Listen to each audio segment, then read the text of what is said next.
Now, if you're not afraid of something a little out of the ordinary,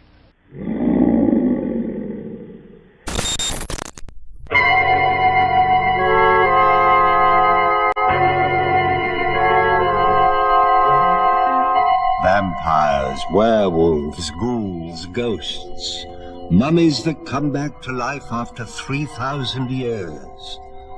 The magic moments of terror.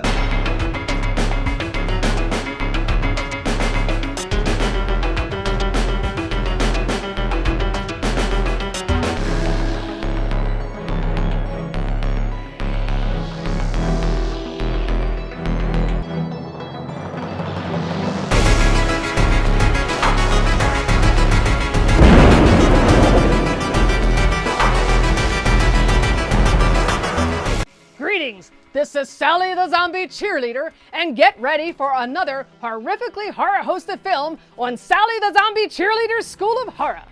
And on this episode, we're talking triple the chills, triple the fun, and enough suspense to make your pulse race faster than a zombie chasing after a fresh brain. Oh, quiet, Skelly Cat. Oh, and what do you get when you have one tale of obsession and fear, one twisted world of twin sisters, and one very, very, very angry doll? Really? Yes, I'm getting there, Skelly Cat. Welcome to Sally the Zombie Cheerleader School of Horror and the Trilogy of Terror Halloween Special. That's right, and tonight's lesson, a classic that'll leave you trembling like a skeleton on a roller coaster. Wow. It's the 1975 made-for-TV Trilogy of Terror. It's like a 3-course meal of fear, each bite more delicious than the last. Uh-oh. Or at least that's what I hear. Brains are more my style. oh no! Anyway, Trilogy of Terror explores themes of isolation, duality, and the consequences of unchecked repression. It also reminds us that even in the safety of our own homes, darkness can lurk in the shadows or in a seemingly, innocent gift. All 3 stories are psychological studies of their characters, emotionally repressed women who are rigid, prudish, or otherwise neurotic on the outside, but who each have a hidden inner dark side that is finally revealed at the end of each story. No! What am I talking about? Trilogy of Terror, of course. Now, for those who have not experienced the joy of Trilogy of Terror, let me give you the lowdown. This 1975 made-for-TV movie is 3 short horror stories, all starring Scream Queen Karen Black. And let me tell you, she screams a lot, but hey, that's what we're here for, right? Now, if you're looking for a Halloween movie marathon, Trilogy of Terror is a must-watch. Just make sure you have plenty of candy on hand, well, in case you need to bribe any vengeful dolls or evil twins. Karen Black's performance in this film is so good that it's scary. It makes me want to practice my acting skills, although I'm pretty good at playing dead. All right, class, settle down. But before we take a deep dive into the mind of a quiet and crafty college professor, double the pleasure with a double dose of dysfunctionality and a zippy zany Zuni Doll on steroids. Okay, I'm getting there. But before we get lost in a triple terror triathlon of torment... Okay, fine, I'll stop there. Let's discuss today's objectives for the class. So grab your seats, fleshies and fiends, sharpen that number 2 pencil, and start taking notes. Come in discuss. Stand for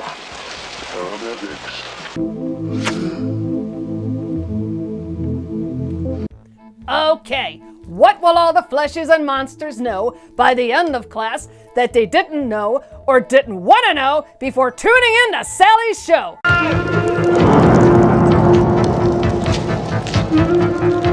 Understand why it's always the quiet ones.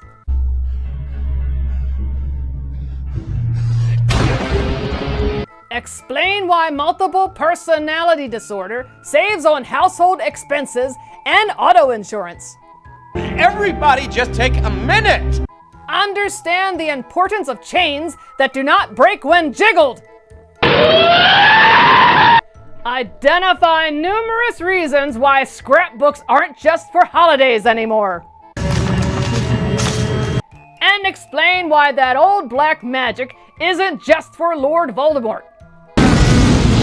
For materials, well, you just need me, Sally. And pay attention, there will be a test at the end of the lesson.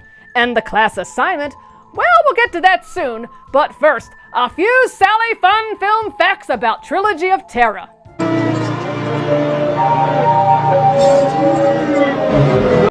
The Zuni fetish doll has become so iconic, it has its own Wikipedia page. Move over, Barbie! There's a new doll in town. Just don't expect any tea parties and townhomes. Nobody's gonna beat anyone off. When the film first aired on Brazilian television in March 1981, strict censorship regulations in Brazil at the time demanded that the third segment, Amelia, be completely cut. Because of this, the TV station that released it was forced to change the title in Portuguese to Duas Histórias de Terror, 2 horror stories. Talk about cutting off the third leg of the stool. Karen Black and Robert Burton were married in real life at the time of the filming. Tracy Curtis, the real-life daughter of director Dan Curtis, plays the girl with the broken doll in Millicent and Therese. Amelia is a one-person show in that there are no other actors in that segment besides Karen Black. All right, class, settle down, settle down. Our class assignment is to watch the 1975 made-for-TV Trilogy of Terror. But before we start, let's go over a few vocabulary words and movie goofs. Bad guy, the villain in a story. And I think I'm going to go with the Brazilian censorship board for the win. Blackmail is the action of demanding payment or another benefit from someone in return for not revealing, compromising, or damaging information about them. Or in the case of this film, the blackmailer is a pawn in Julia's game of life and a scrapbook entry. More on that later. Mongo only pawn in game of life. Multiple personality disorder. 2 or more people talking or living inside an individual. It may feel like other identities possess the individual. Each identity may have a unique name, personality, history, and features.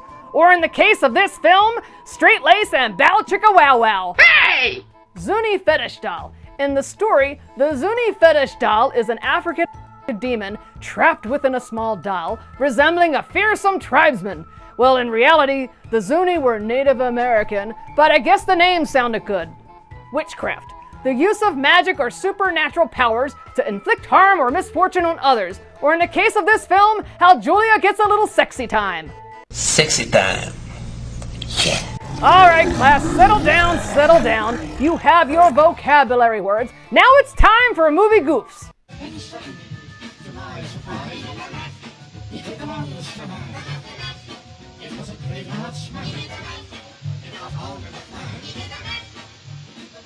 Movie goofs. This is the part where you should be taking notes, so pay attention! In the film's second segment, Millicent removes a book from the shelf labeled Voodoo and Satanism. Not only is the word voodoo misspelled, but the book's title has obviously been written by hand. Plus, voodoo and Satanism are 2 completely separate things. Really, they are. When the Zuni fetish doll is cutting itself out of the suitcase, a crew member's hand can be seen at the bottom left of the frame holding the suitcase in position. Keep an eye out for that. The wire that is used to make the Zuni fetish doll's chain fall off is visible just over its head before the chain falls. All right, you have your vocabulary, words, and movie goofs checked off. Your assignment is to watch the 1975 made-for-TV film Trilogy of Terror. I see dead people. Welcome back to Sally the Zombie Cheerleader's School of Horror, where we're serving up scares with a side of brains. And our lesson, the 1975 hair-raiser Trilogy of Terror.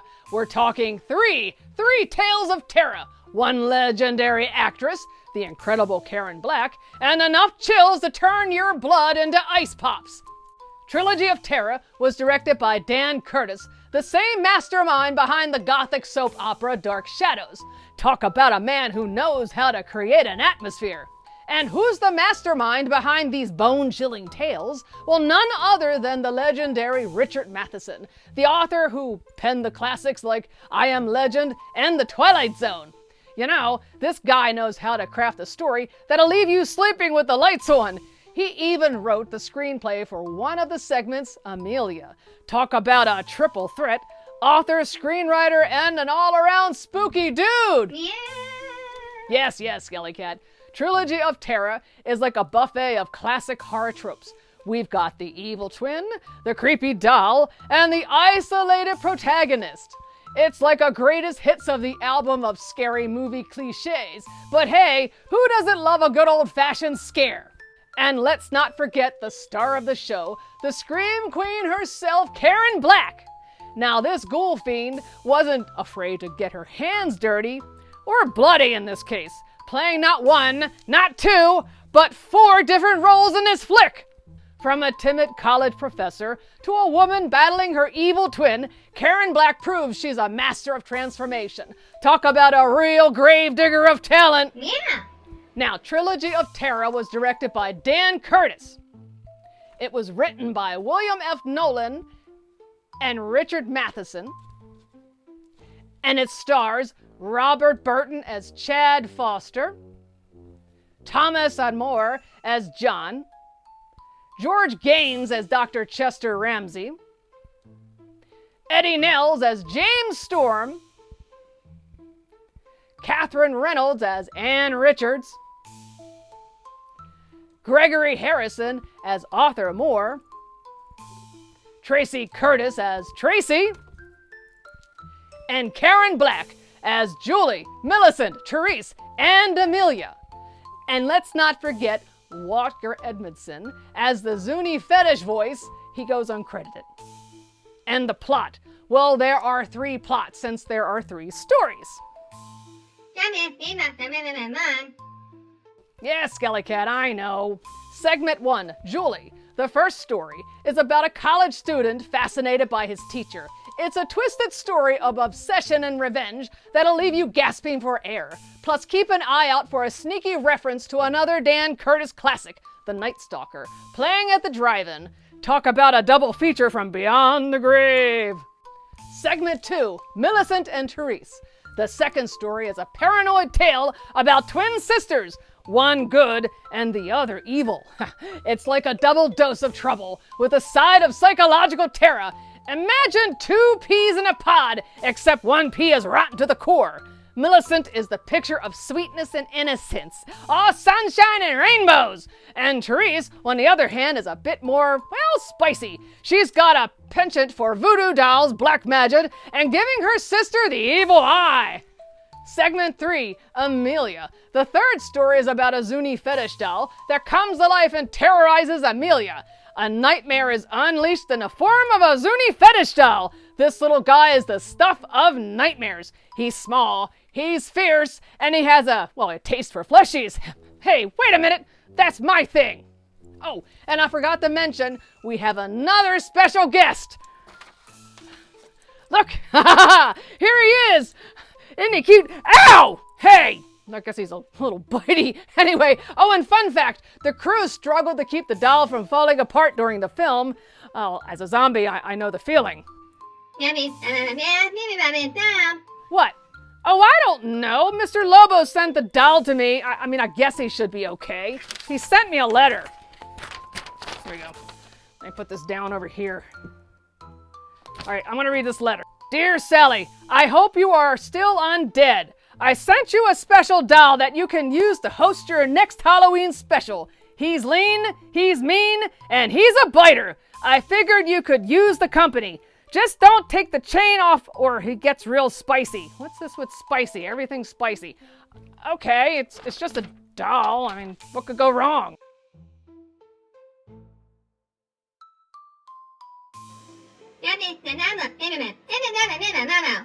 Oh, come on, Skelly Cat. Anything that Mr. Lobo sends to me is not dangerous. Well, then again, it's from Mr. Lobo. Oh, hey, where'd he go? Let's get this out of here. Oh, hey, I found your chain, Mr. Zuni guy. Doll, person, it. Anyway, I don't care. Oh, I don't have time for this. I don't see the harm in letting that little Zuni doll roam chain free. Born free. Hey, stop that! I'm going to get another copyright strike again. Jeez. Ow! Oh, hey! Little sucker bite, you little. Where'd he go? Anyway, I think I need to set some boundaries with my Zuni fetish guest. He's a little too bitey. Hey! No, Skelly Cat, you can't play with him. He might chew off a leg. Well, he's around here somewhere. While I find our special guest, why don't you go to the first segment of the Trilogy of Terror? Hello, Zuni, Zuni, Zuni, where did you go? Don't bite me again! Don't...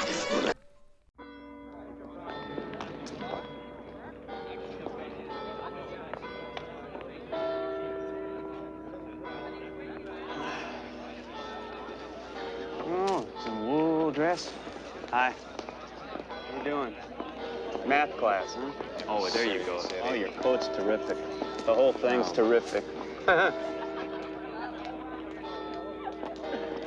God, have you ever seen so many dogs in one place?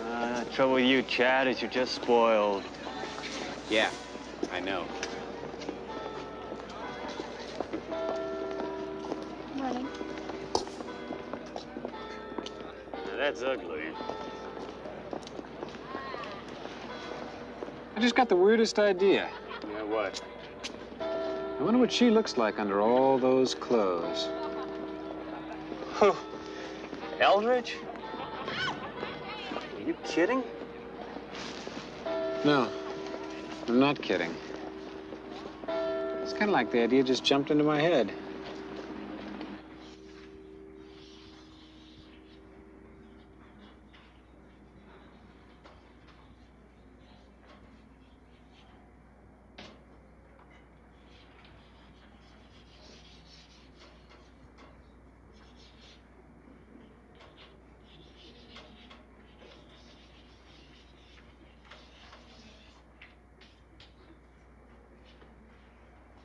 Basic literary triangle. Can anyone tell me why Fitzgerald's name is on the bottom? Mr. Foster. Because Fitzgerald's liberated work of the 20s, beginning with This Side of Paradise, formed the base for the extended realism of both Hemingway and Faulkner. Quite correct. I would like to amplify this aspect of the discussion, but I see by the clock that our time is up. Your assignment due for tomorrow's class will be the final chapter of For Whom the Bell Tolls.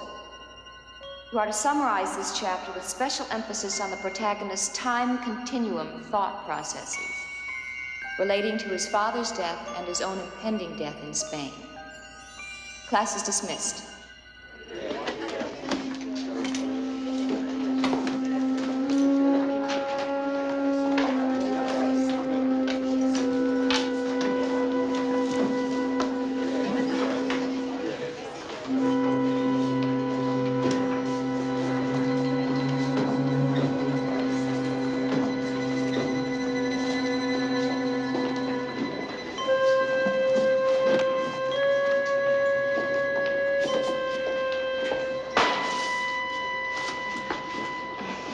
Thank you, Chad.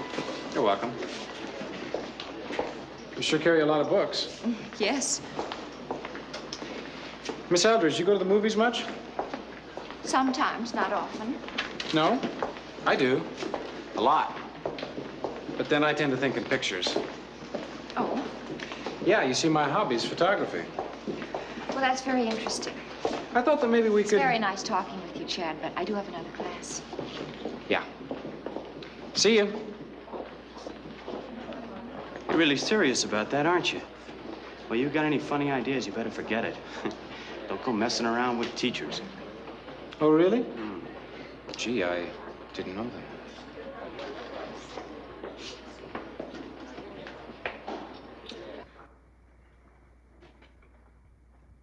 Going out tonight? No, I have too much to do. You know, for the kind of money they pay, you put in an awful lot of hours. That's true. Julie, Steve has a friend. He's a very nice guy. Well, you can't just stay home all the time. You gotta go out sometimes. I'm all right, Anne. Don't worry about me. The problem with you is you don't give yourself half a chance. If you'd work at it just a little, you'd really be attractive.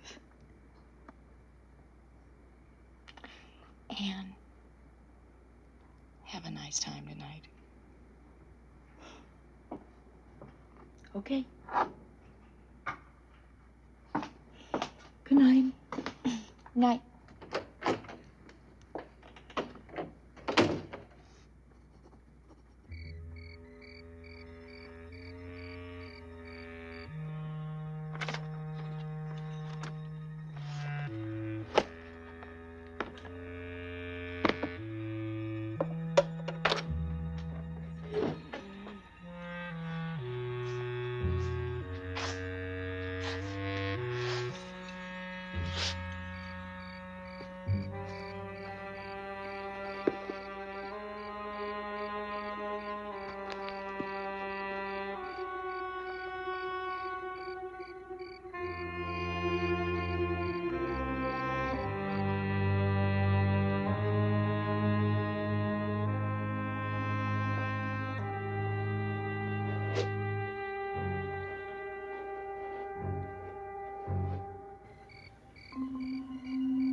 That scene in Sanctuary where Faulkner has his character Popeye rape the girl. I prefer Fitzgerald. He only suggests violence. Well, Faulkner was just telling it like it is. I guess some people enjoy violence, lead perverted lives. And speaking of perversion, there's a wonderful old vampire pic playing down at the Village Drive-In this Friday. It's all in French with English subtitles. It's a real classic. How about going to see it with me? For reasons of cultural expansion. Well, I thank you, Chad, but you know, teachers aren't allowed to date students. Or didn't you know that? So who will find out? My lips are sealed. I won't tell. You have your pick of all these lovely co-eds, Chad. Why would you want to date me? Because I prefer maturity in a woman. All those others, they're just a bunch of kids.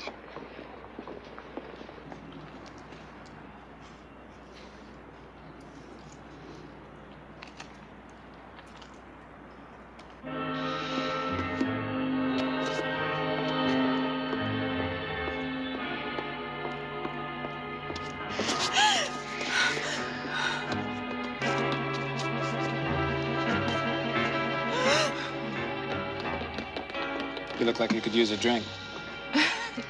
Yes, I guess I could. It's ridiculous, but these kind of things always upset me. Do you want popcorn, too? Oh, no, I couldn't eat anything. But a drink would be fine, Chad. Thank you. All right.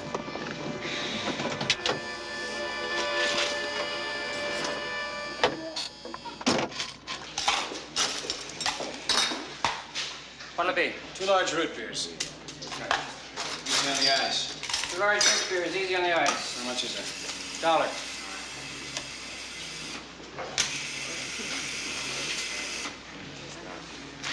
There you go. Thank you. Thank you.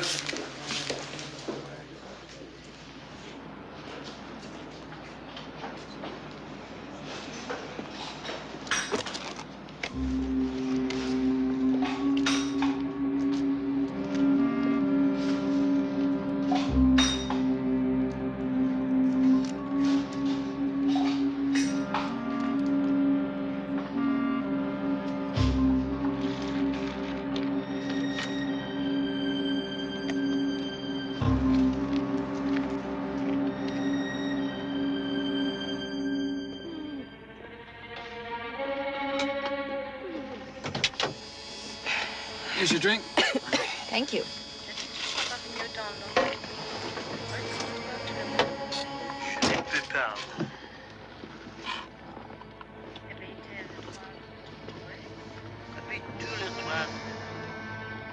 Tastes bitter. Yeah, mine too. I guess they're not putting enough syrup in them.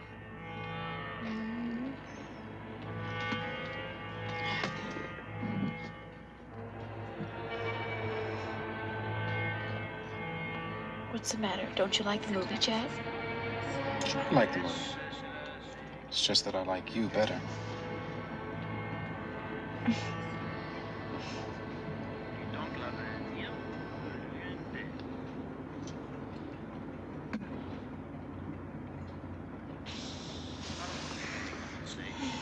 What's wrong? I don't know. Do you want to get out and get some air?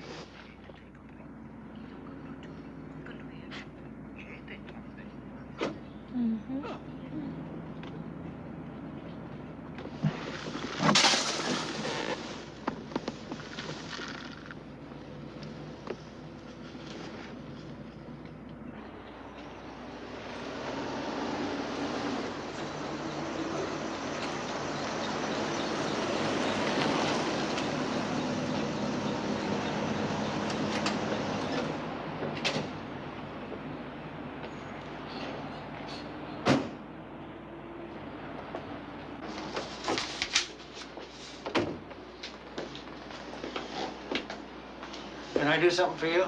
Yeah, I need a room for the night, me and my wife. The name's Harker, Mr. and Mrs. Jonathan Harker. You got any baggage? Yeah, I got baggage. Need $15 in advance.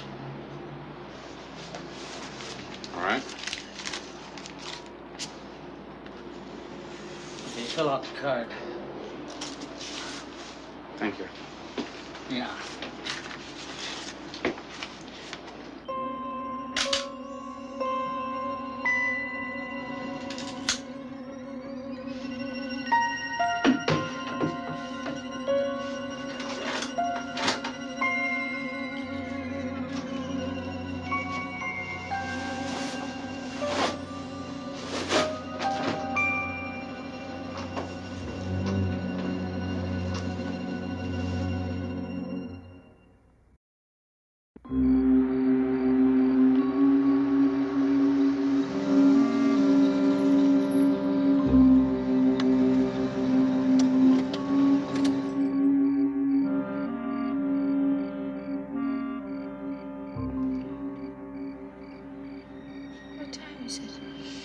It's late.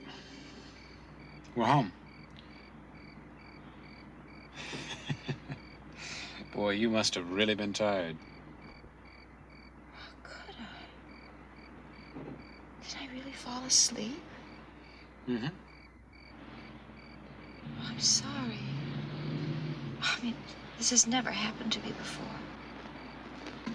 I'm just sorry that I took you to such a boring picture. Well, I warned you, at least.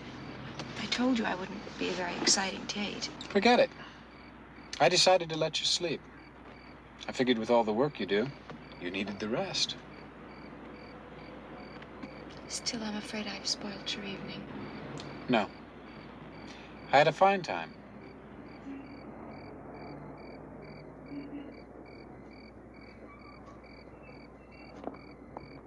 Well, I'm really sorry. Hey, I thought we agreed to forget about that. Yes, we did. I had a very good time. Thank you. Can I call you tomorrow? I don't think so, Chad. Why not? Because it was foolish of us to go out tonight. I could lose my job and you could be expelled. No board of trustees tells me who to see or who not to see. I do what I want. Now, Chad. No, I really must be firm about this. We can't go out again.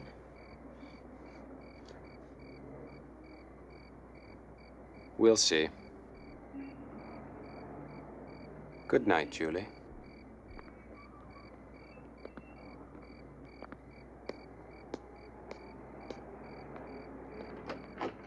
Hey everybody, this is Steve Uncle Creepy Barton, and you're watching Sally the Zombie Cheerleader's School of Horror.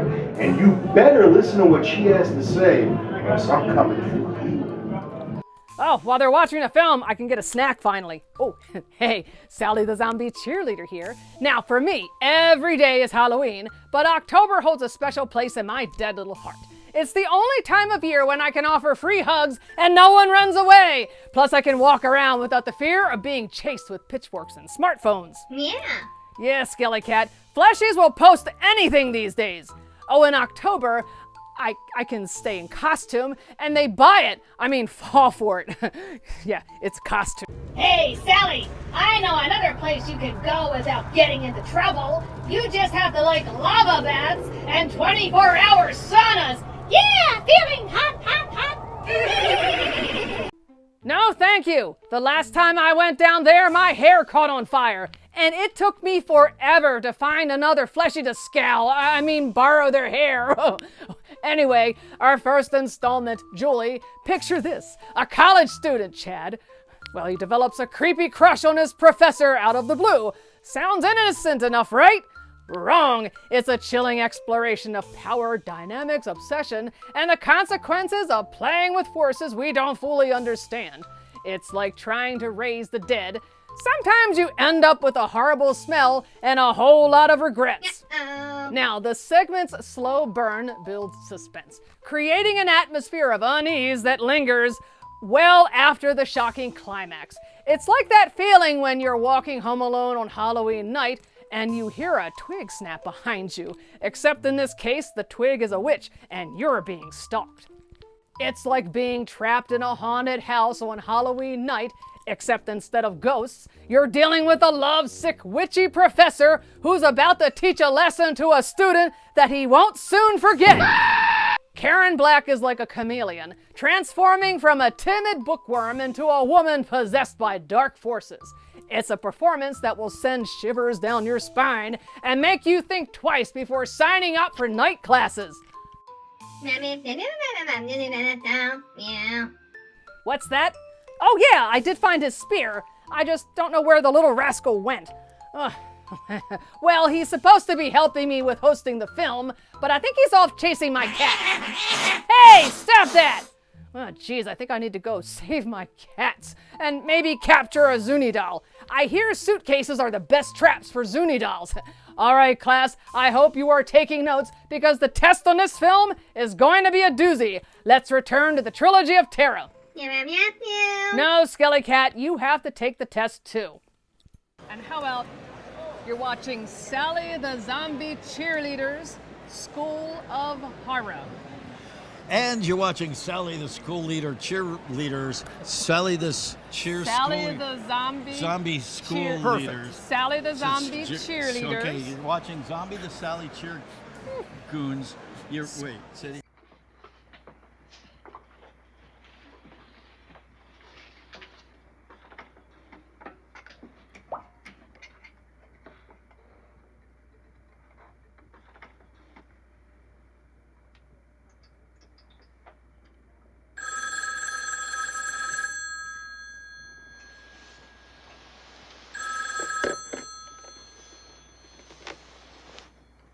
Hello?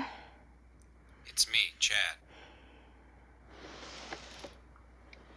Chad, it's not even 8 o'clock. I want to see you. I told you last night that I don't think we should. Listen, you get dressed, because I'm coming over there right now. You and I are taking a little drive together. Absolutely not.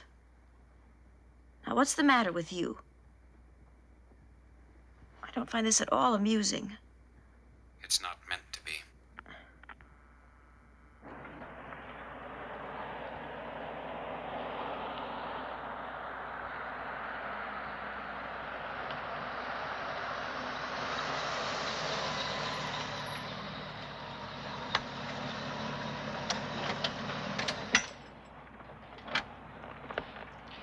Are you ready to tell me why you're behaving this way?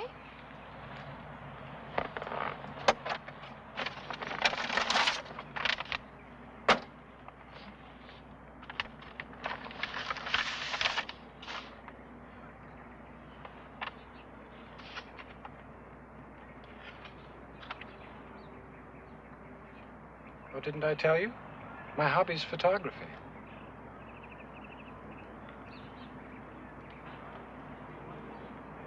You drugged me last night, didn't you?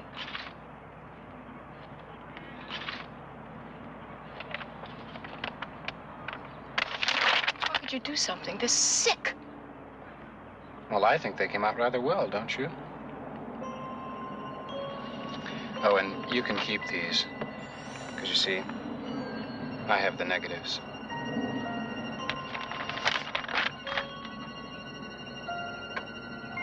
I'll call a police check. No, you won't. First of all, you have no proof that I drugged you. I'll deny it and offer these photos as proof. Tell them you seduced me. That you've got a thing for students. No. I'm sure you don't want the police or anyone else to see these.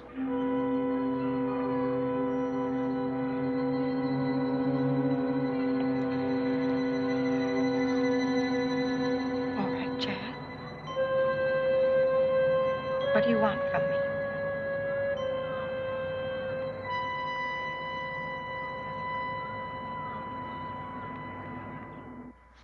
The realism of Faulkner, Steinbeck, Hemingway, and even Hammett opened the doors to a new kind of literary expression, indigenous to the new American frontier experience.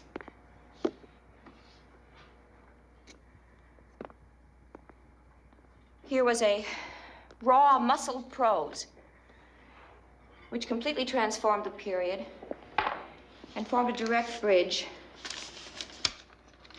linking us all the way from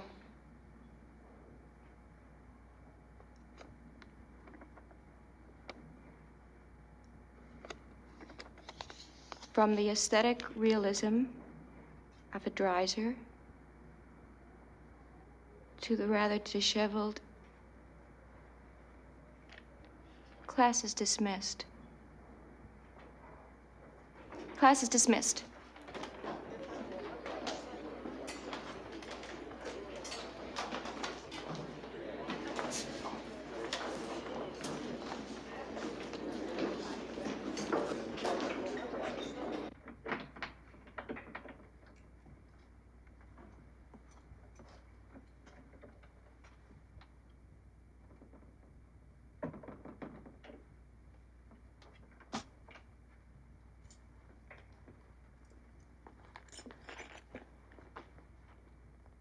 What are you doing up?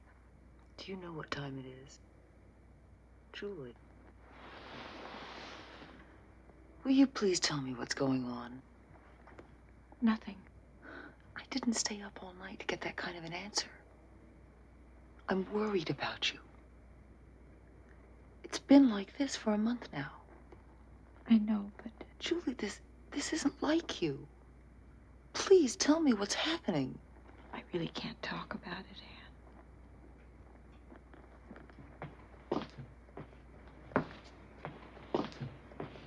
Go to bed.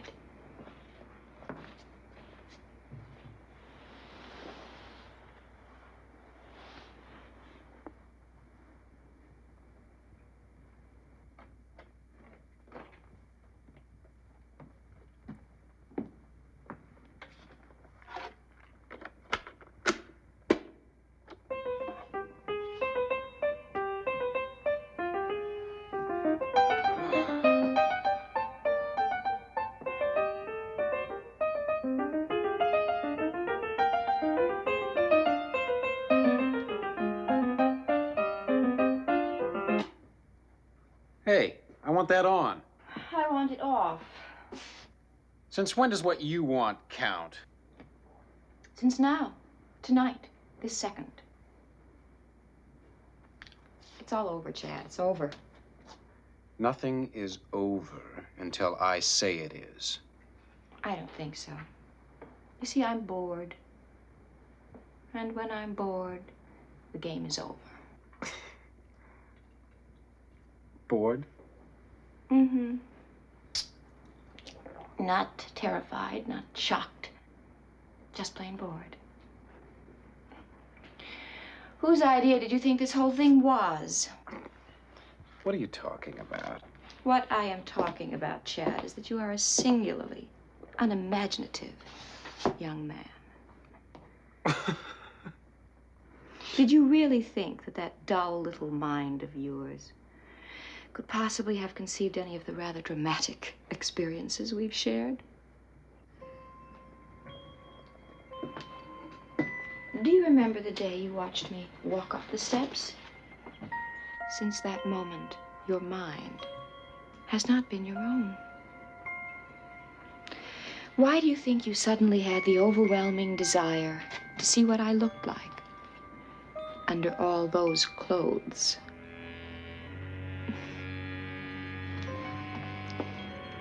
Don't feel bad. I always get bored after a while. Although, there was one boy in Denver who did keep me amused for almost 9 weeks. But then he was wonderfully creative.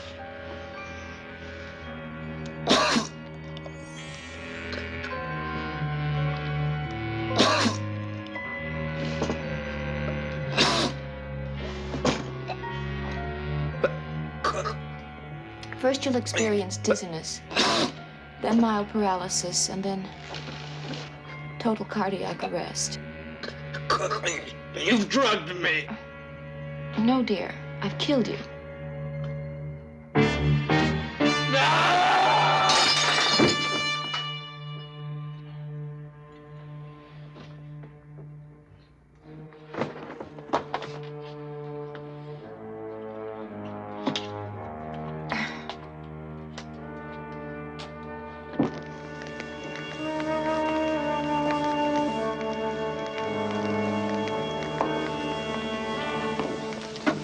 I told you about those chemicals, Chad. How dangerous they could be.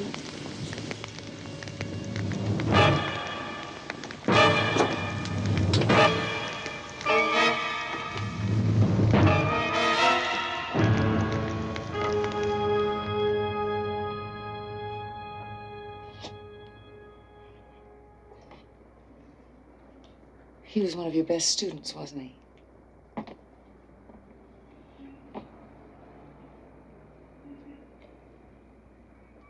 Yes, he was wonderfully bright and spirited boy.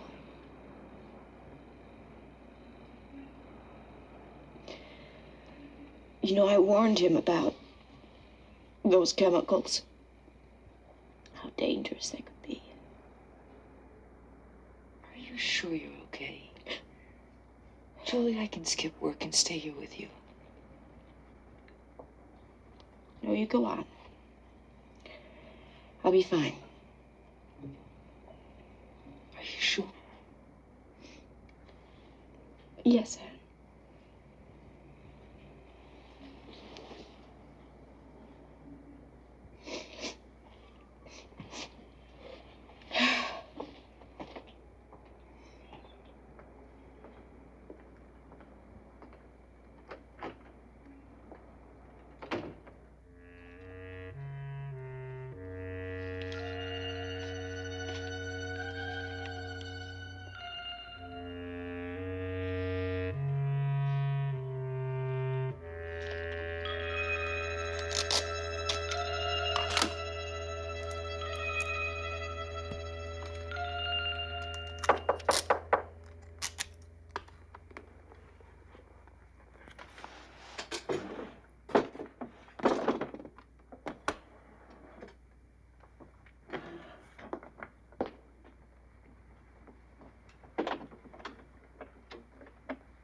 Miss Eldridge? Yes. I'm Arthur Moore. I saw your notice on the board. And you need help. Yeah, my lit grades are lousy. Do you have time for me, Miss Eldridge? Of course I do, Arthur. In fact, if you like, we can start right now. Oh, that'd be great. I like that a lot. Good.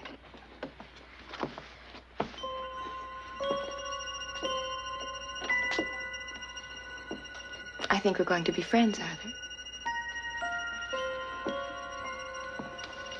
Very good friends.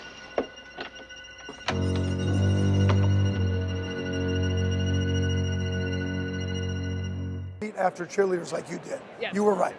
So Sally the School of Cheerleaders, Sally the Zombie Cheerleaders, Cheerleader, School of Horror. So beat after cheerleaders. Yes. Small beat. You ready? Give us a 1, 2, 3. Sally, okay, ready? Say 1, 2, 3. 1, 2, 3. Sally the Zombie. Yeah, hey, Skelly Cat. I'm getting my trick-or-treat bowl ready. Yummy, yummy like candy. No, fleshies don't like candy. They like hordivores. Look at that. It's their favorite snack. Yummy. Well, yeah, I've got candy, but nobody wants to eat this. Yummy. Fine, I'll add some other body parts.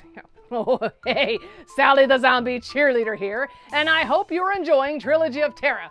Oh, and fun fact, did you know that Karen Black rewrote some of her dialogue for this segment? Talk about a woman who knows how to bring the chills. She's like a one-woman horror show, which, come to think of it, is exactly what my movie is. Hey, Sally, maybe you can hire Karen Black to help write some of your shows. You really need the help. Yeah, maybe they'll be funny too. Hey, that's enough out of you. Besides, I write good words and stuff myself. Oh, did you catch the reference to another Dan Curtis classic, The Night Stalker, playing at the drive-in? It's like a spooky Easter egg hunt for horror fans. Just don't expect any chocolate bunnies unless they're filled with fleshy goodness.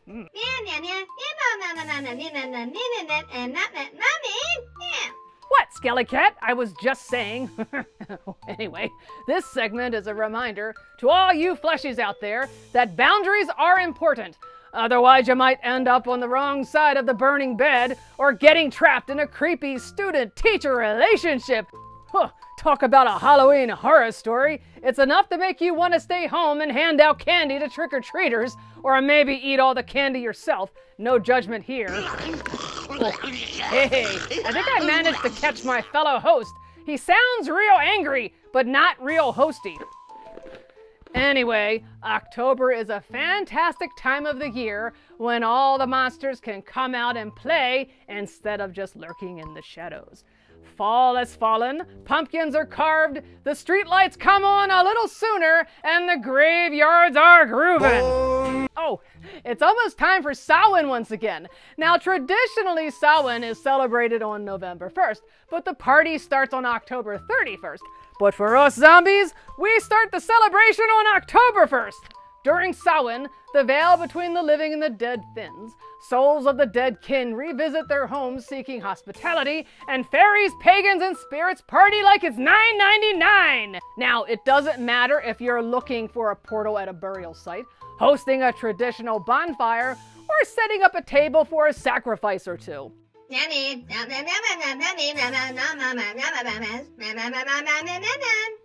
No, Skelly Cat, I wasn't trying to suggest that fleshies perform sacrificial rites, although it would kind of be.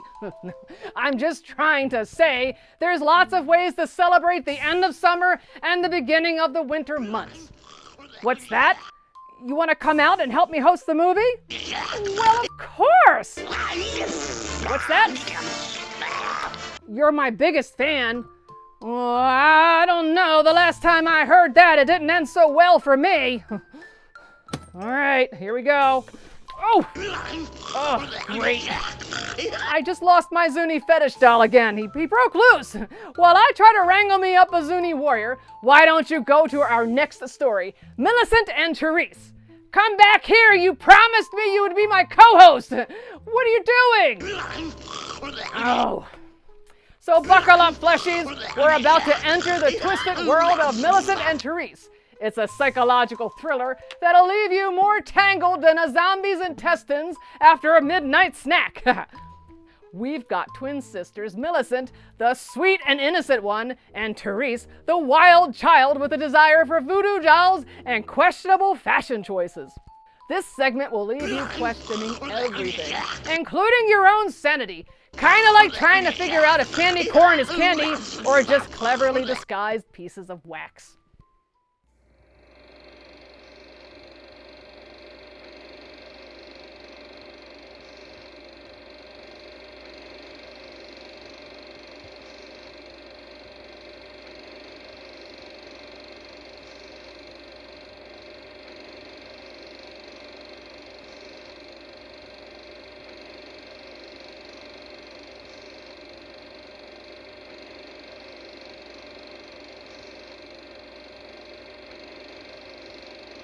The funeral is over, and I am alone in the house. Therese is out cavorting with one of her men on this night when Father is barely cold in his casket. I ran some old family films to remind myself of when it began. Even then, at 12, she was already using her wiles on him. Poor Mother, so weak, so innocent, never suspecting the depth of evil in Therese. My spoiled sister, her sweet little face never fooled me for an instant. I knew the darkness behind it. I knew the fermenting ugliness in her soul.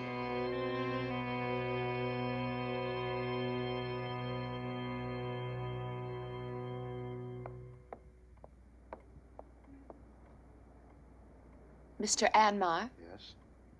Please come in.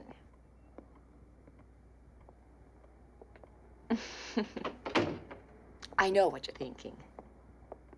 You're wondering how sisters can look so unalike. I have never found it necessary to affect the ways of Therese. Please sit down. Is she here? Oh, no. She's gone to a party. A party? This afternoon at the funeral, she seemed so distraught. My sister is an unusual girl, Mr. Anmar. I doubt that you truly understand her, which is why I've called you here. What do you mean?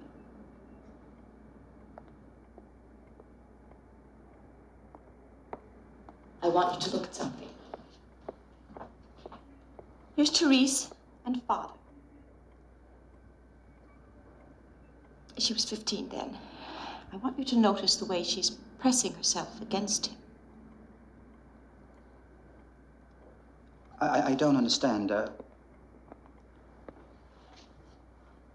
Why are you telling me this? My sister is evil, Mr. Anmar. I think you should know that.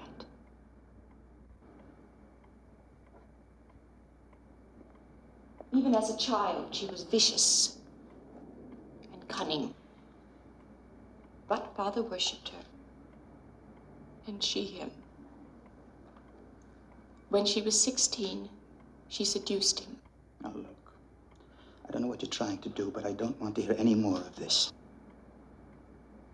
It was not long after that Mother died.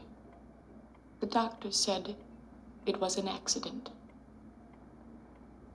That she had taken an overdose of sleeping pills.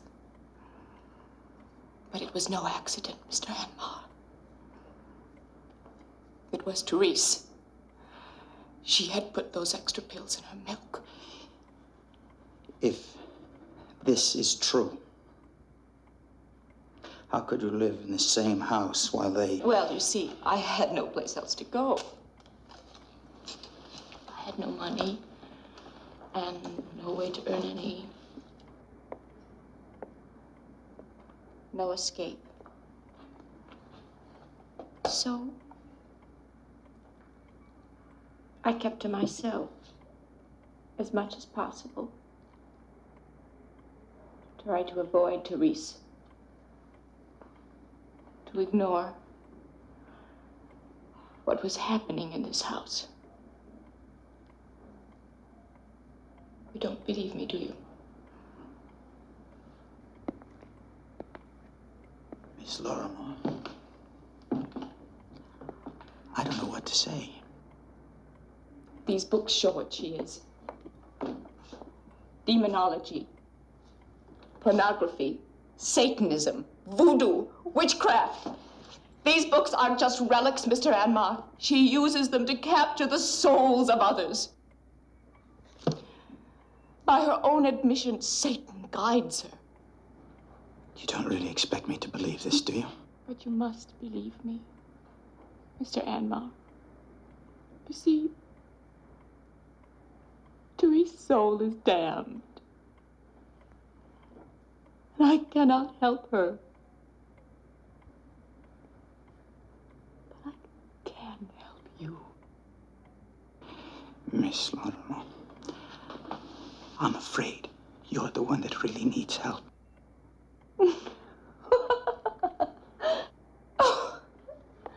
How naive you are. Do you really think she cares for you? She lies to you. She laughs at you. Sorry, but I really must be going now. I know all about that night at Morley and what happened there.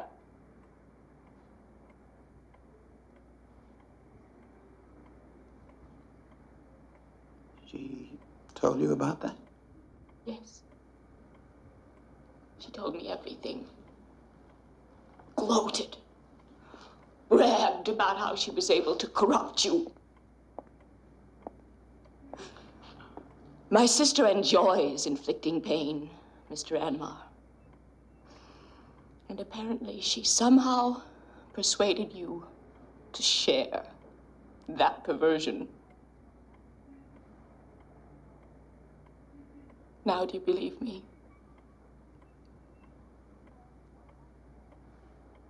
You are saved, Mr. Anmar. I have freed you from evil. This afternoon, while I was out shopping, Therese violated my room in an insane act of revenge. And upon my return, raged at me, using foul and obscene language, cursing me for having dared to reveal the truth to Mr. Anmar. Her behavior was truly bestial. She's becoming more violent by the day. It's as if Father's death has released the demons within her, and I actually fear for my life.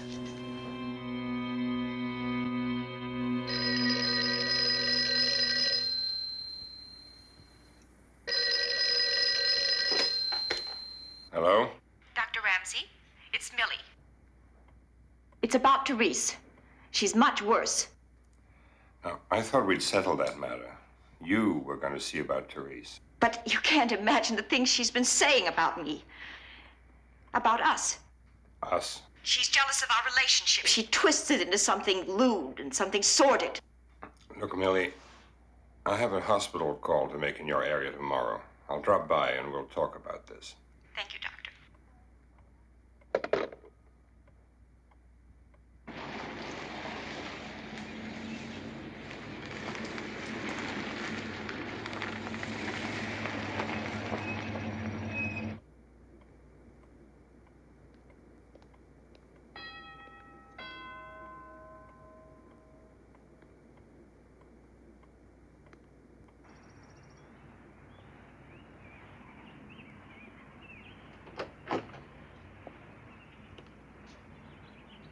Hi, Doc. Come on in. I've been expecting you.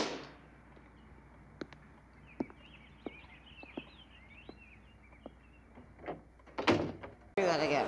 Sally the Zombie Cheerleader's School of Horror. Everyone struggles with it. Sally. Sally. Okay. Sally the Zombie Cheerleader's School of Horror.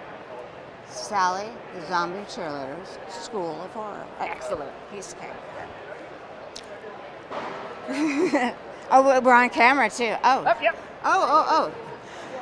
You're watching Sally, the Zombie Cheerleader's School of Horror.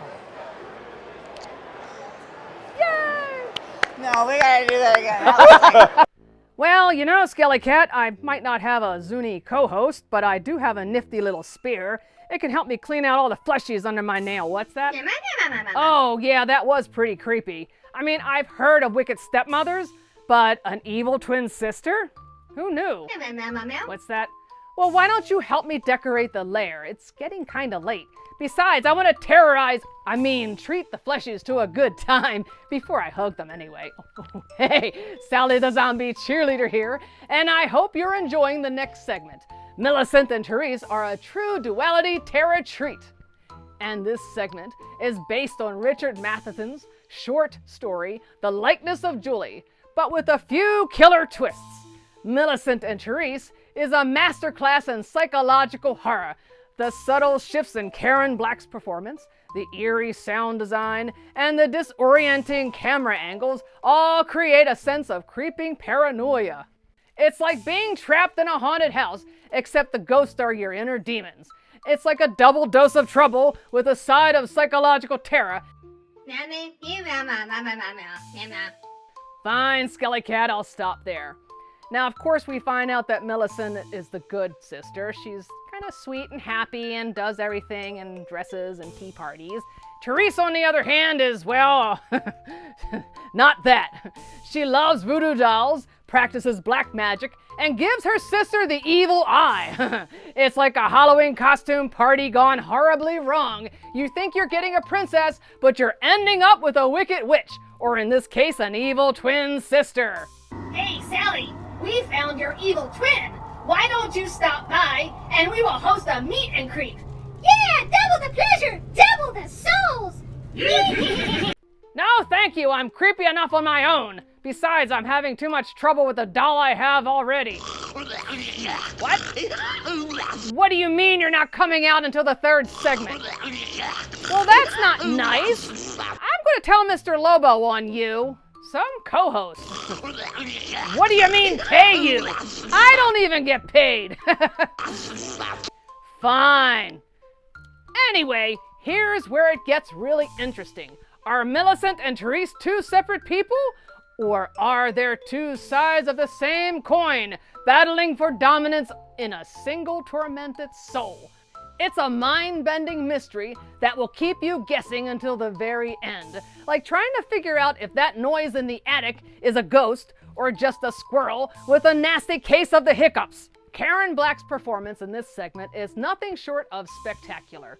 She seemingly switches between the two sisters, capturing their unique personalities and their complex relationships. It's like watching a one-woman show, except with twice the drama and twice the hairspray. Ow! Hey! He's back. He took my spear. Give me that. Watch where you're sticking that thing, Mr. Zuni. Jeez. Now I don't have pumpkin spice latte. What do you think this is, Zombucks? Oh. Anyway, let's return to the Trilogy of Terror.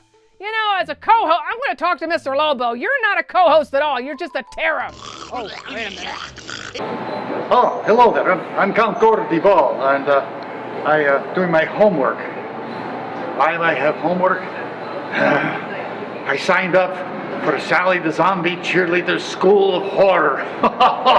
And she is quite the taskmaster. Find out for yourself at your own risk. Oh, come on, you're kidding. Now it's time for Sally's cool ghoul art, submitted by her faithful fleshy fans.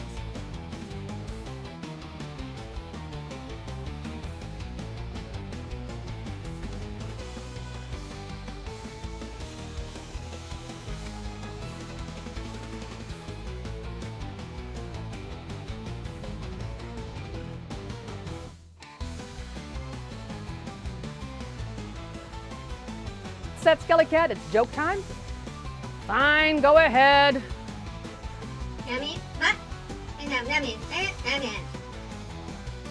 What is a zombie's favorite language? I don't know, Skelly Cat. Well, et tu, Skelly Cat, et tu.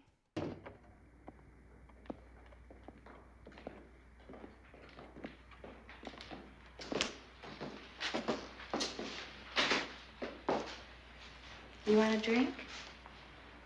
No, thanks. No. Of course not. I suppose you're here on your usual mission. I know all about what dear little Millicent told you on the phone. I was listening on the extension in my room, you see. I see.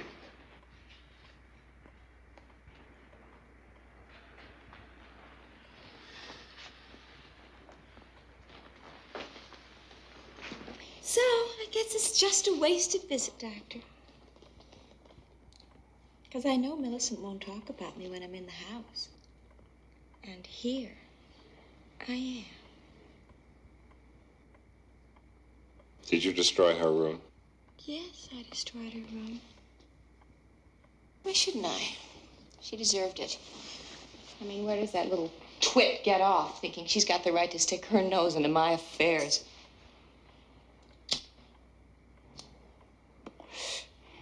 Don't worry, Doc. I'm sure she's got it all straightened up by now in her proper little housekeeper's manner.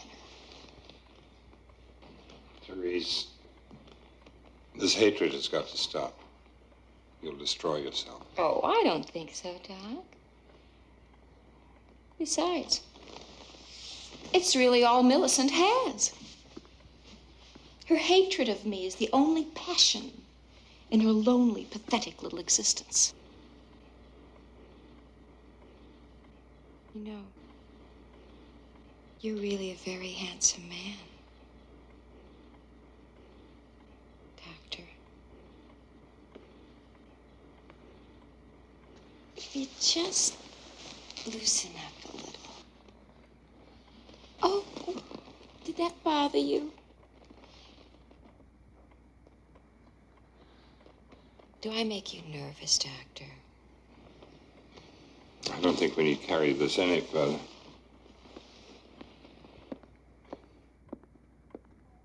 What's the matter, Doc?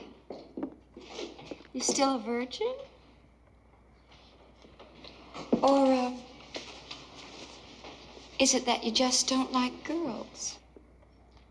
I'll call again soon. We don't need you anymore, Ramsey. Why don't you just get the hell out of our lives? Don't phone us and don't call on us. Well, leave! And don't ever come back here!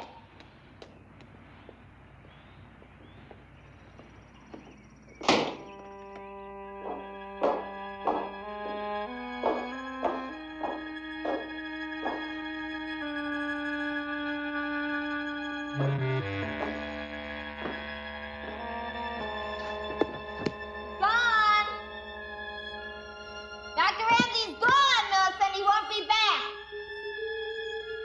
What do you think of that, dear little sister? Answer me, you creep! But I wouldn't answer her, nor would I allow her to enter. I remained locked in my room, silent, while she raged and swore at me. Finally, she staggered back into her own room and fell into a drunken sleep. How I loathe her. I can no longer bear to live in this house and watch evil prevail. Something must be done. Yes. Therese must die.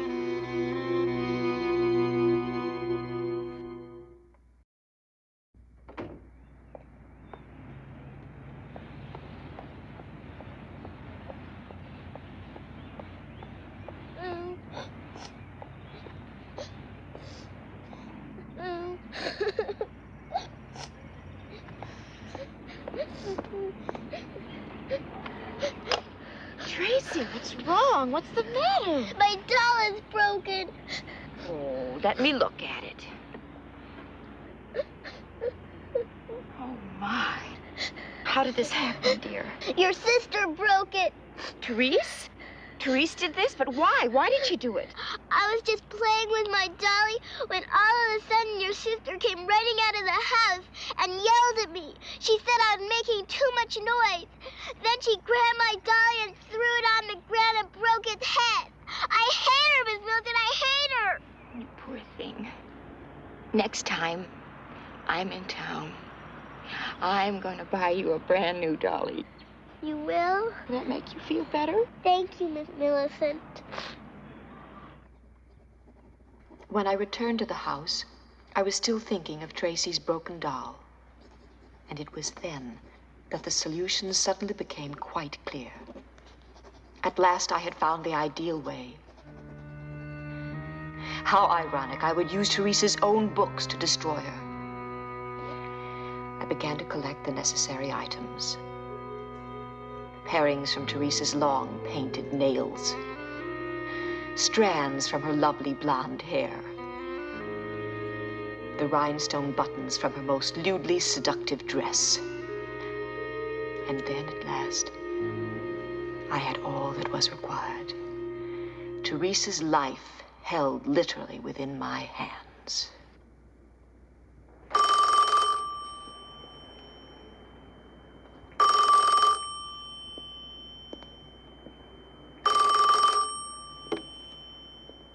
Hello? Hello, Dr. Ramsey. It's Millie. I've been trying to reach you since yesterday. Millie, I'm terribly worried. We must talk. I appreciate your concern, Doctor, but I no longer feel there is any need to talk. You see, things are different now. I found a way to deal with Therese. I insist that we talk. That is all I have to say to you, Dr. Ramsey. Your advice is no longer required. Goodbye.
Millicent? Millie?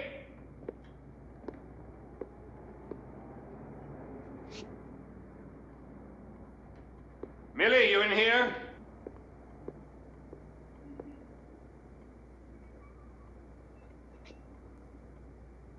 Millicent?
This is Dr. Chester Ramsey, 470 Staten Place. I want to report a death. Female, age 26. Cause of death,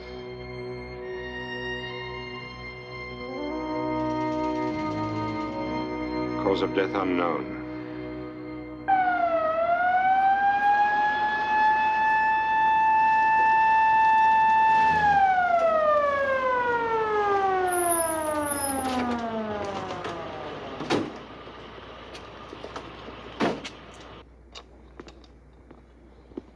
Just a moment.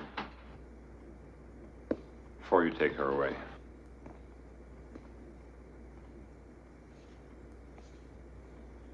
I was the family physician. I knew her quite well. Her name was Therese Millicent Lorrimore.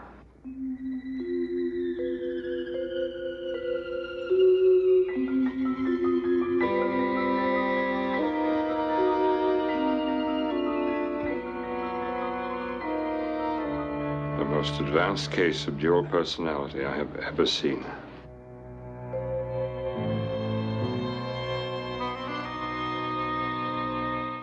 All right. Do you want to just say it? Or I'll be like... You cue us up and then tell us when you want to say it and we'll jump in. All right. You're going to say it. He's going to say it. All right. Wow. I'm surrounded. What do you want to do now? Sally the Zombie School of... Oh, no. Sally the Zombie Cheerleader many have School tried. of Horror. Sally the Zombie Cheerleaders School of Horror. Sally the Zombies Cheerleader School of Horror. One more time.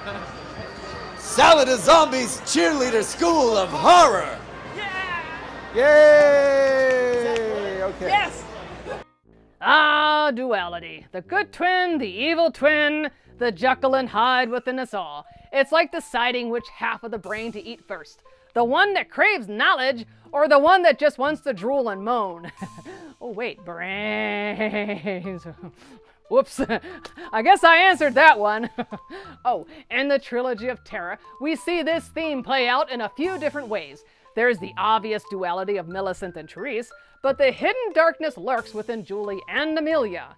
It's a reminder that we all have a dark side, and that sometimes it's just waiting for the right moment to break free. Kind of like that one time I tried to make a Caesar salad. Let's just say Caesar wasn't pleased. Sorry, Skelly Cat. Or that time I was gifted a Zuni fetish doll to be my co-host for a Halloween special. Wait, what? What do you mean you want to talk to your agent? Zuni dolls don't even have speaking parts. You just mumble and spit. What are you going to do with an agent? Fine. Now this segment is a chilling reminder that even the closest relationships can harbor dark secrets. So next time you're feeling a little split personality, just remember you're not alone. Get it? We all have a little bit of Millicent and Therese inside us. Just try to keep the voodoo dolls to a minimum, okay? Yes, you're up next. Jeez, eager much? Oh, so Skelly Cat, have you decided what kind of costume you're wearing this year for Halloween? What do you mean you're going as yourself? Okay, that's fair. You are kind of terrifying. Okay, you're all terrifying. You're real terrifying. I'm afraid of you. You're like the biggest terrify ever. What, me? Well, last year I went as a decomposing corpse and someone tried to give me CPR. Talk about a grave misunderstanding. Whoa. You know, I think I'll just stick with the zombie cheerleader thing. Oh, and now for the main attraction, the Zuni fetish doll. Yes, you're up. Come on out. This little guy is the stuff of nightmares. He's small, he's fierce, and he's got a taste for fleshies. Stop that! I do all the biting around here. Do I look like a fleshy? Besides, I'm all rotten. What do you want from me? Oh, anyway, it's time for the final story, Amelia. The tale of a woman and a very, very, very angry doll. It's like a blind date, except of an awkward conversation. You get chased around your apartment by a miniature killing machine with a serious chip on its shoulder and a spear. Yes, the star of this segment is, of course, the infamous Zuni fetish doll. He may be small, but he's got a big attitude and an even bigger appetite. He's like a gremlin on Halloween night. Cute, cuddly, entirely out of control, and fed after midnight. Just try not to get too attached, because this little guy has a nasty habit of leaving a trail of destruction in his wake. Kinda like a toddler on a sugar rush, but with sharper teeth. Yeah. Anyway, Karen Black's performance in Amelia is nothing short of legendary. She's trapped, terrified, and entirely at the mercy of this little relentless monster. A performance that will leave you on the edge of your seat, clutching your popcorn or pearls. Oh my. Well, you know what I mean. Either way, you'll be glued to the screen until the end, wondering if she'll survive this terrifying ordeal or become the doll's next chew toy. Frankly, I'm rooting for the chew toy. Hey, Sally, if you're feeling a little hungry, why don't you stop by for a bite or two? Our treats will leave you feeling possessed to join the dark side. Yeah, join the dark side! We have chocolate chip cookies! They're soul-tastic! Hey, Hey, stop that! I know you have cookies, but I don't like chocolate chips. Sheesh. Anyway, while Mr. Zuni busts the move, why don't you go to our final story, Amelia? Oh, you like that one? Yeah, well, finally you're co-hosting. Hey, get out of here! I was kidding! I'm the Count Gordival, and I'm going back to school. Yes, I've got to learn a little bit more about horror, and who's going to teach me? But Sally the Zombie Cheerleader, she's got the school of horror. And, you know, you got to go to the best to learn the real stuff. Right? Right. All right, fill in the form. Do you remember where you were sitting? You were...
He who kills.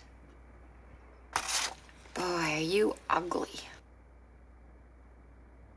That face. Even your mother wouldn't love you.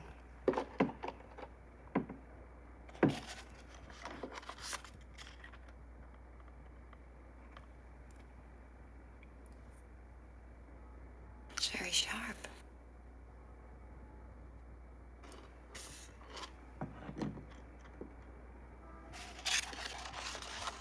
Arthur's gonna love it.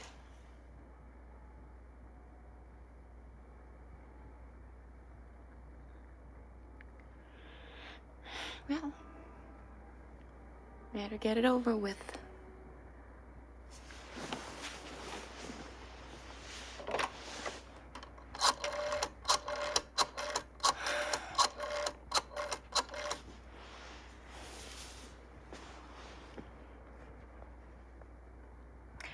Hi, Mom. I couldn't call earlier. I just got home. Mother. Mother, it's about tonight. I know we always spend Friday night together, but I thought... No, I feel all right. It's not that. Mother, I'm not sick.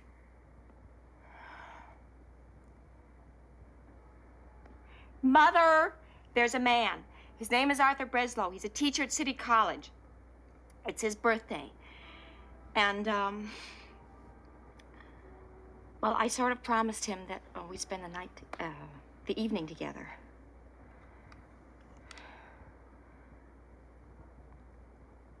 Mother, it has nothing to do with preferring. When do I break my word to you? What do you mean, when? You give me a when. When do I break my promises? Well, of course I love you. Yes, I do. Yes, I do, dear.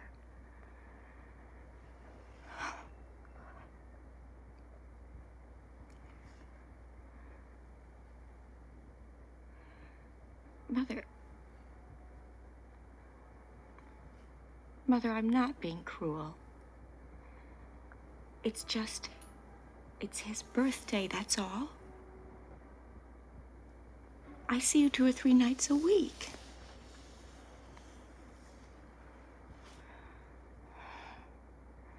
Mother, please stop treating me like a child. I'm grown up. I'm not yelling. Because I like it here. It's only a sublease. They'll be back in 6 months. I like having it for my own.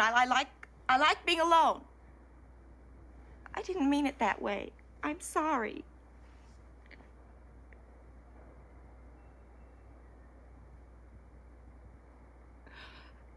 About a month. I meant to tell you before. He's a very nice man. He's kind and gentle. You'd like him. It didn't happen that way. I met him after I rented the apartment.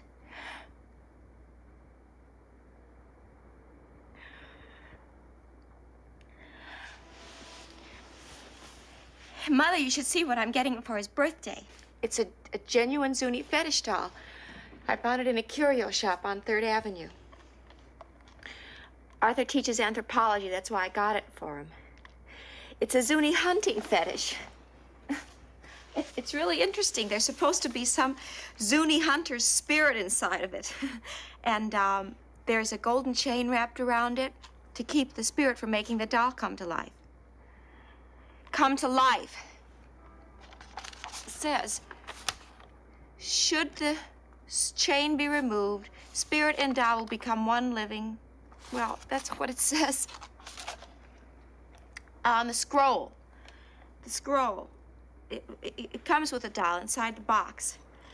You should see his face, Mom. Mom?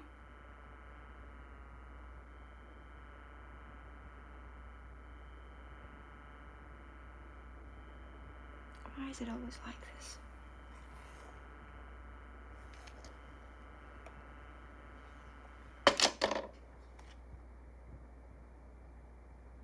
I will not get a headache. I will not get a headache. I am going to take a bath. And then I'm going to meet my fella. And we're going to have a lovely time. Lovely time.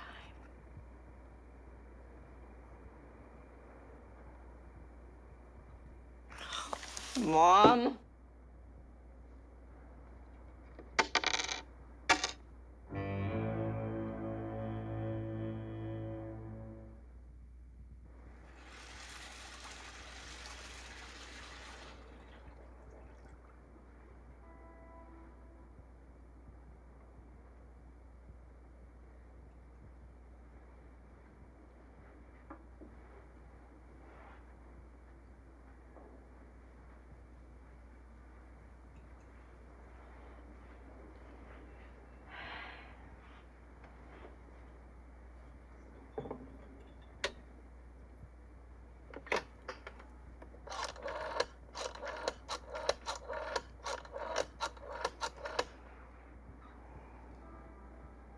Hello, Arthur. Hi. Well, you know me too well, don't you? It is our one night on the town, you know, every Friday night. Well, you know, I've told you before.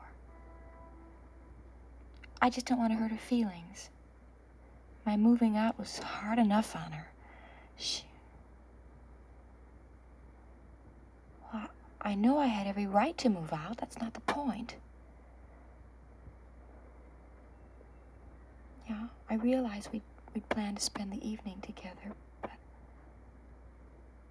Arthur, it's only one day. Couldn't we celebrate your birthday tomorrow night? I just don't want to hurt her feelings. She is my mother, after all.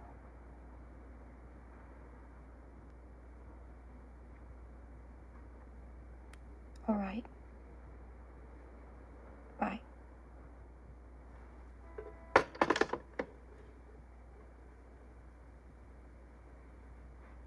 Hooray for Friday night.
What'd you do? Fall off the table?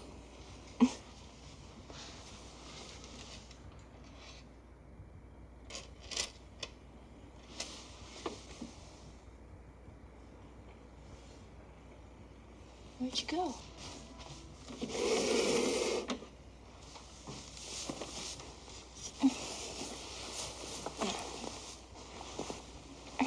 Lord, where are you?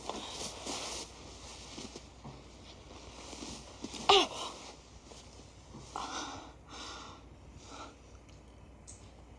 Well, I guess I found you. At least the tip of your spear. How you got that far back?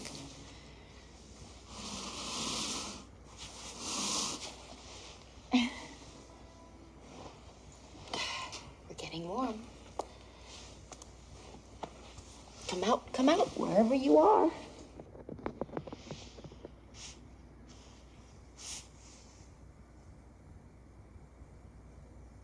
Is that you, little man?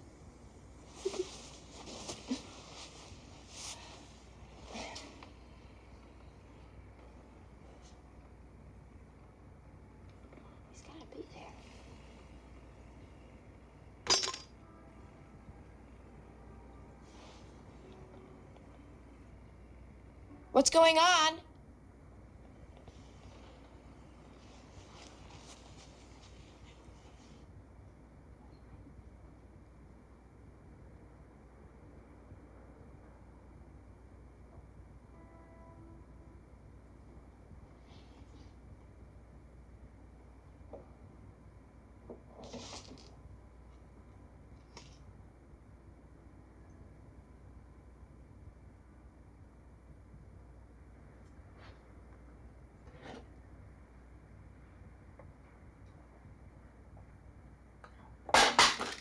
Come on, Amelia.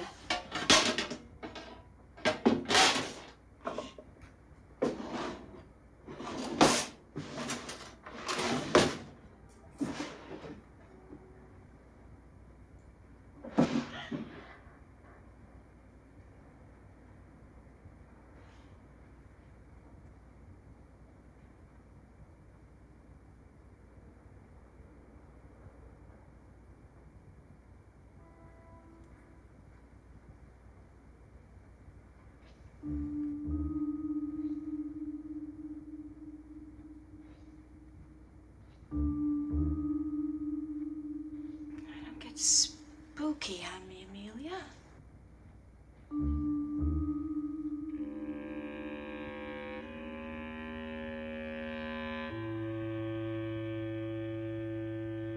You know, I've never been one to collect dolls, but if I did, I think I would start with a cursed Zuni doll. That's right. That's right up my alley, or grave plot. Of course, after meeting the real deal, I'm beginning to change my mind.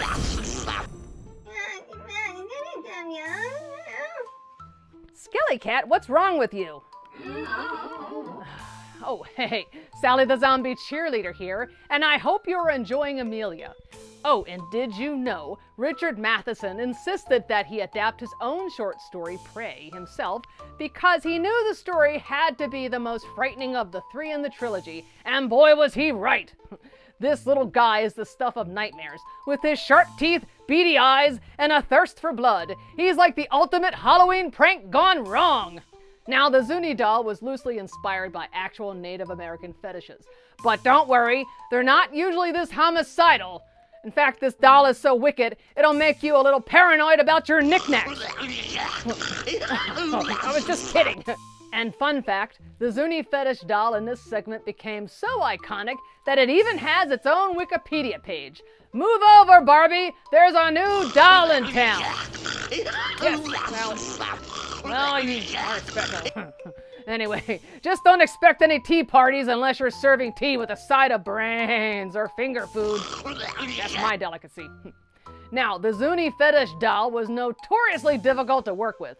It kept falling apart during filming, almost like it had a mind of its own. And it makes you wonder if there was a real-life curse at play, which adds an extra layer of creepiness to an already terrifying segment. And speaking of creepy, yes, you are creepy. No, Skelly Cat, you're terrifying, he's creepy. Don't get jealous. Anyway, come on, he's got that whole tiny but terrifying thing going. It's kind of like those fun-sized candy bars you get at Halloween. All the sugar rush and none of the satisfaction. But hey, at least the doll doesn't have to worry about cavities. Yay! Or a sugar crash. Well, he's got bigger things to worry about, like chasing Karen Black around her apartment and trying not to fall apart. Hey, Sally, if you don't like the Zuni fetish doll, why don't you borrow one of our dolls? They're just as creepy, and they don't bite. Yeah, they just suck out your soul! Hey, stop that! And what's up with the soul-sucking thing? You guys are obsessed with souls down there. And besides, I'm stuck with the Zuni doll running amok in my lair. Do you really think I want another doll? Yes, Zuni, you're enough. Stop that! Anyway, the Zuni doll is more than just a bitey toy. It symbolizes the primal fear and dangers of underestimating ancient powers. Hey, stop that! Don't make me step on you! No, I was just kidding.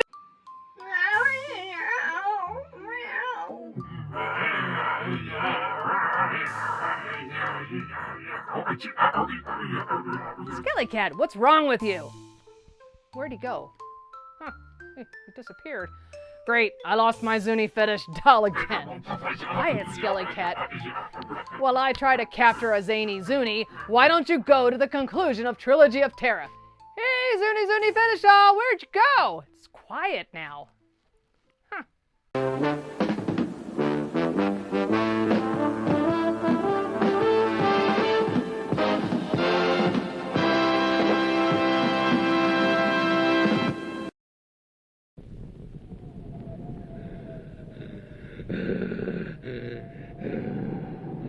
Come into the cave of the bat demons. They are waiting for you. They are longing for your blood. And they hope you'll drop in to join them in horror of the blood monsters.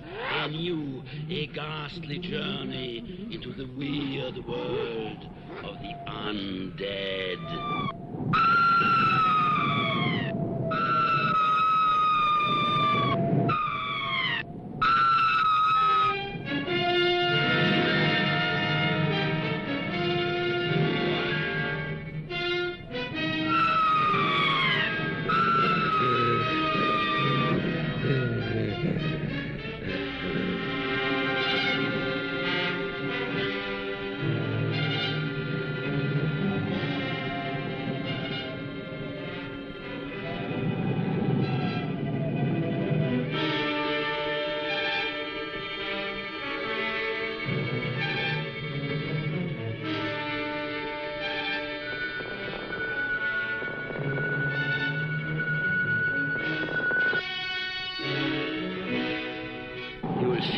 Flesh crawl and tingle as creeping creatures slither out of the night to satisfy their unholy cravings. Don't come to see horror of the blood monsters alone. Bring a friend, bring a fiend, bring your nerve.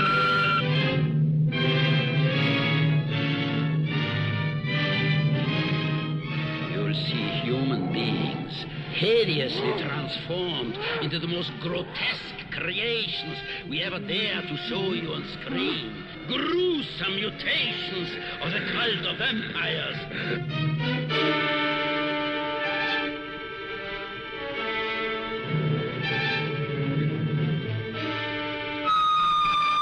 Horror of the blood monsters in weird color.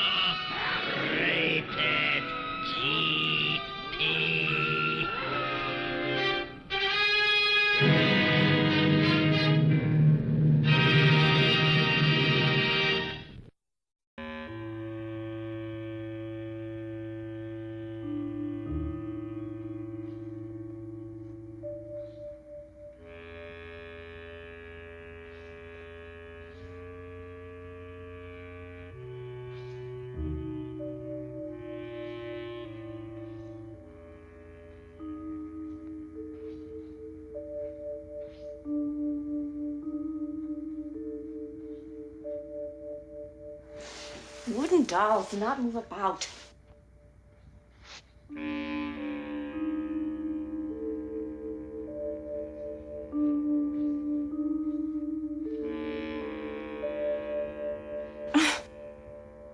That bulb probably just burnt out, that's all.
This is Amelia, Mom.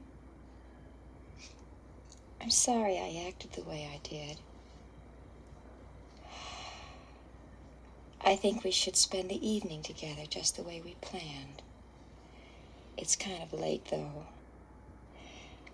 Why don't you come by my place, and we'll go from here?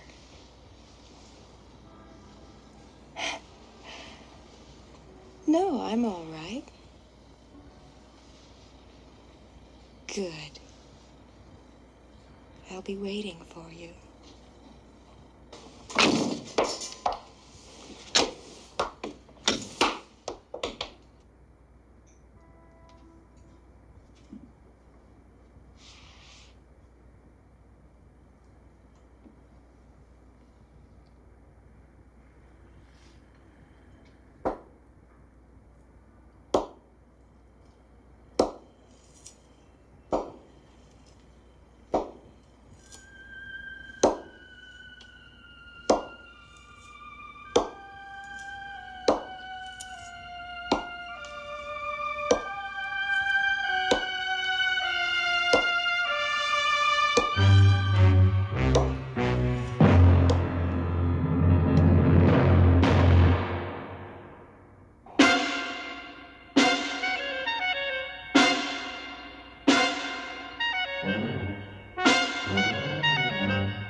Welcome to your favorite drive-in theater and a sparkling new season.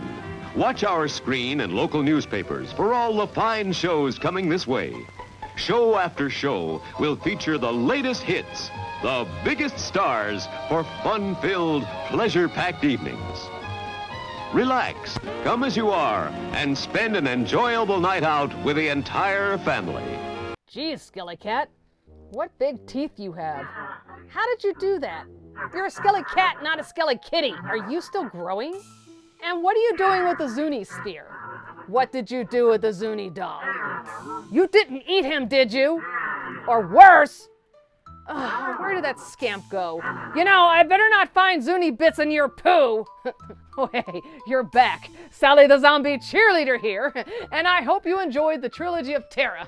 Well, we've journeyed through 3 tales of terror, faced our fears, and maybe even learned a thing or two about evil dolls, vengeful twins, and the dangers of black magic.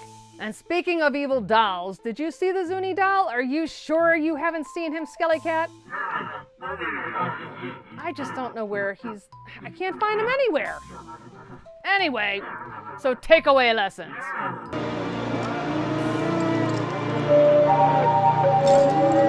Never look a gift Lobo in the mouth. He just might give you a present that does absolutely nothing except chase you around and disappear and not co-host. Nothing. Bueller? Bueller? Voodoo is better left to the professionals. Don't let Smothers drive you to tribal dolls. And finally, stay away from Zuni fetish dolls. Frankly, they're all sound and no help at all hosting a Halloween special. Oh, hey, Skelly Cat, what are you doing up there? Jeez, anyway, class is over and it's time for all of you to leave. Until next time, this is Sally the Zombie Cheerleader and her School of Horror. Bye. What are you doing, Skelly Cat? Don't forget to turn in your test papers before you leave. Hey, Skelly Cat, class is over. What are you doing? Skelly Cat, you look a little funny. What are you doing? And what's up with the toothy grin? Hey, stop that. No, what are you doing? Ah! Ah! Sally? Sally, what are you doing here? Did you like your gift, your Zuni fetish doll? Sally, you want me to call someone? Is that a Chinsei knife? Sally? Sally, no! Sally! Oh, Mommy! No! Jeepers! Sally the zombie, I get zombie cheerleader. Okay, ready? Sally the Zombie Cheerleader's School of Horror!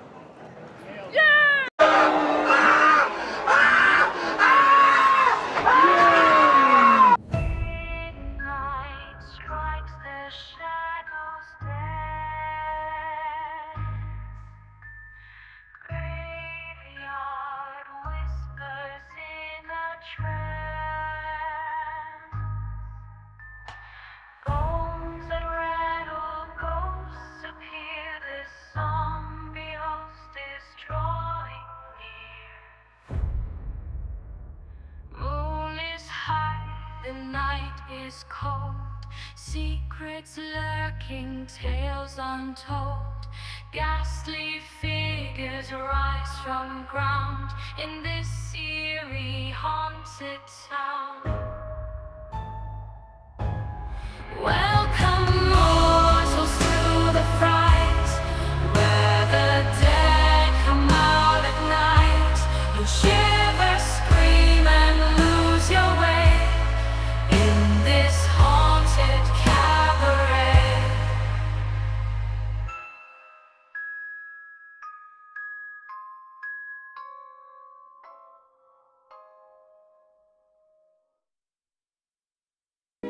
And now, folks, it's time to say goodnight. We sincerely appreciate your patronage and hope we've succeeded in bringing you an enjoyable evening of entertainment. Please drive home carefully.